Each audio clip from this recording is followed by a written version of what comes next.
সকলোকে ৰক্ষাবন্ধনৰ আন্তৰিক শুভেচ্ছা জ্ঞাপন কৰিলোঁ। ৰক্ষাবন্ধন এটা পবিত্ৰ দিন, এটা পবিত্ৰ উৎসৱ। ৰক্ষাবন্ধনৰ দিনা বায়েক বা ভনীয়েকে নিজৰ ককায়েক বা ভায়েকক ৰাখি বান্ধে আৰু তেওঁ দীৰ্ঘায়ু আৰু সুখৰ বাবে প্ৰাৰ্থনা কৰে। এই উৎসৱ শাওণ মাহৰ পূৰ্ণিমাৰ দিনা পালন কৰা হয়। ৰাখি বন্ধাৰ নিয়ম: প্ৰাতঃকাল স্নান কৰি পবিত্ৰ বস্ত্ৰ পৰিধান কৰিব। পূজাৰ থালত চাকি, ধূপ, চাউল, চন্দন বা সেন্দুৰ আৰু মিঠাই আদি ল'ব। ককায়েক বা ভায়েকক পূব দিশ নাইবা উত্তৰ দিশলৈ মুখ কৰি বহিবলৈ ক'ব। কপালত চন্দন বা সেন্দুৰ আৰু চাউল লগাই ফুট দিব। আৰতি কৰিব আৰু ৰাখি বান্ধিব। ৰাখি বান্ধোতে মাত্ৰ 3টা গাঁঠিহে দিব আৰু প্ৰতিটো গাঁঠি দিওঁতে প্ৰতিটো গাঁঠিত এই বৈদিক মন্ত্ৰ পাঠ কৰি দিব।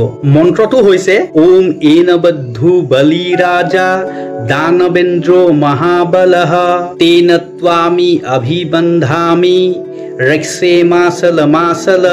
ৰাখি বান্ধোতে মনৰ পৰা প্ৰেম আৰু ভাতৃত্বৰ ভাৱ ৰাখিব। ককায়েক বা ভায়েকে বায়েক বা ভনীয়েকৰ সুস্বাস্থ্য, দীৰ্ঘায়ু আৰু সুখ সমৃদ্ধিৰ কামনা কৰিব।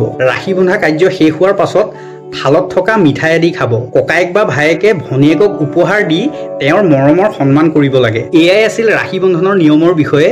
যদি ভিডিঅ'টো ভাল লাগিলে আপোনাৰ আত্মীয় স্বজন আৰু বন্ধুবৰ্গলৈ শ্বেয়াৰ কৰি দিব আৰু চেনেলটো ফ'ল' কৰি ল'ব। জয় শ্ৰীৰাম।